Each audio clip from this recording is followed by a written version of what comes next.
राज्यातील प्रवाशांसाठी मोठी सुविधा उपलब्ध झाली आहे। महाराष्ट्र राज्य मार्ग परिवहन महामंडळ म्हणजेच एसटी महामंडळानं national common mobility card NCMC प्रणाली लागू करण्याचा निर्णय घेतला आहे। या स्मार्ट कार्डमुळे प्रवास अधिक सुलभ, सुरक्षित आणि पारदर्शक होणार आहे। नमस्कार, मी संदीप पाटील, आगार व्यवस्थापक वरिष्ठ, रत्नागिरी या पदावर कार्यरत आहे। तर सध्या तरी आता आपल्याकडे एसटी महामंडळाने पैशांची चणचण प्रवाशाला नेहमी भासते। सुटे पैसे नाही किंवा पैसे हरवले तर त्यासाठी आता डिजिटलायझेशनकडे आपण आता एक आधुनिकतेचं आपण पाऊल घेतल्यास काही हरकत नाही। तर तसंच आता NCMC म्हणून कार्ड चालू करणार आहोत आपण। तर ते नॅशनल कॉमन मोबिलिटी कार्ड म्हणून असं एक त्याचं डिटेल आहे।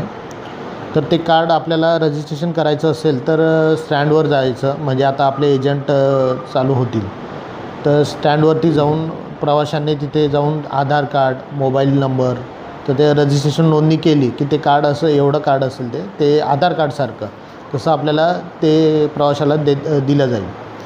आणि मग जसं आपण मोबाईलमध्ये रिचार्ज करतो त्या पद्धतीने आपण रिचार्ज केला की प्रवासी कुठेही असला तरी त्याला ते कार्ड सोबत असलं म्हणजे त्याला ते अलावेबल ATM कार्ड असतं, आपलं ATM मशीन असतं कंडक्टरकडे, ते कार्ड रीड केलं की स्कॅन होऊन ते रीड होत जाईल, म्हणजे त्याला प्रवाशास पैशाची देवानीची गरज नसेल।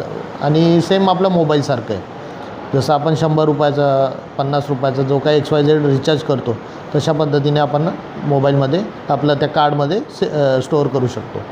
अशा पद्धतीने आपलं डिजिटलायझेशनकडे वळतो आहे। आता त्याचा फायदा नक्की कोणाला होणार आहे?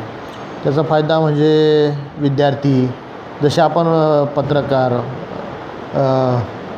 पासधारक, ज्येष्ठ नागरिक, अमृत ज्येष्ठ, महिला, तसेच आपले हे विद्यार्थी, शालेय विद्यार्थी, अहिल्याबाई होळकर, तसेच त्रैमासिक पास, कामगारांचे त्रैमासिक पास काढणार, म्हणजे इतरत्र ज्या आपण महामंडळ सोयी देतं, सवलती देतं तशा पद्धतीने आपण सर्वांनाच आहे। ते फक्त आता डिजिटलाइज झालेलं आहे असं, बाकी सवलती ॲज इट इज ज्या काही आहेत त्या आपल्या असं।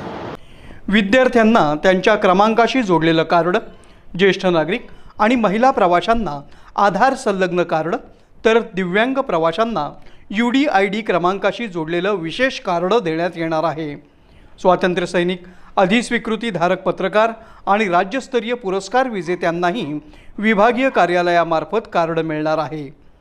हे स्मार्ट कार्ड ETIM मशीन, अधिकृत संकेतस्थळ, मोबाईल ॲप किंवा नियुक्त एजंटमार्फत सहज रिचार्ज करता येईल।